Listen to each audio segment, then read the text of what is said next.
Principle of parting number 3, don't confuse filing with closure. This is so important. So many people think that the first step in divorce is to hire a lawyer. If you rush to hire a lawyer and try to divide up all your stuff when you don't know where he keeps the cable bill or anything about your finances, or you're just worried, that's what leads to the $30,000 divorces we see or the $300,000 divorces we see. Because rushing to file can also mean missing out on one of the newer collaborative forms of divorce. And this is a huge thing. So many people have never heard of mediation or collaborative divorce. And these are two methods of getting divorced that can help you work together to come apart and help you create a better relationship on the other side of marriage. But if you rush to hire the first lawyer who your neighbor recommends, you may very well miss out on this. You can always start collaboratively, and then if it isn't working, take an adversarial approach. But you can't really start adversarially, unwind that, and then take a collaborative approach. So don't confuse filing with closure. Another way to say that is to slow down. Lawyers talk about it like this. Divorce actually has 5 parts. There's the legal separation, but there's also the physical separation, the sexual separation, the emotional separation, and the financial separation. So I understand the desire to get closure as quickly as you can, but filing for your divorce isn't going to speed up these other 4 aspects of getting closure, and it can even slow them down and kind of start this downward spiral into a vortex of anger and fighting. So I say slow down. And this came to me from my own experience. The fall after we split up, we had decided to split up, but my husband hadn't yet moved out, and my mother was visiting.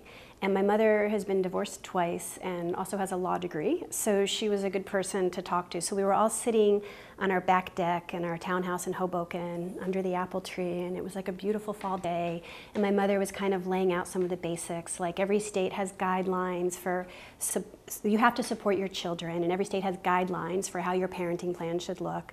And property acquired in the marriage will be divided equally or fairly. She was just kind of laying out the basics. And it reminded me of another family moment. After my son was born, my husband and I went and stayed with my mom in Florida for a few months. And we would sit out back after our son was asleep, drinking coffee, looking over the golf course and her complex in Florida, and talk about our son's future.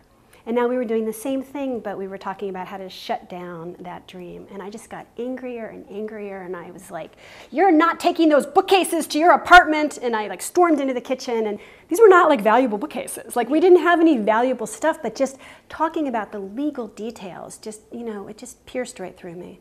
So we decided we're not going to do that. We're just going to practice living apart and see how that goes, and then decide later who gets the bookcases and who gets the microwave that we had bought for some country house that I never wanted anyway. These kinds of things that you can get really locked into.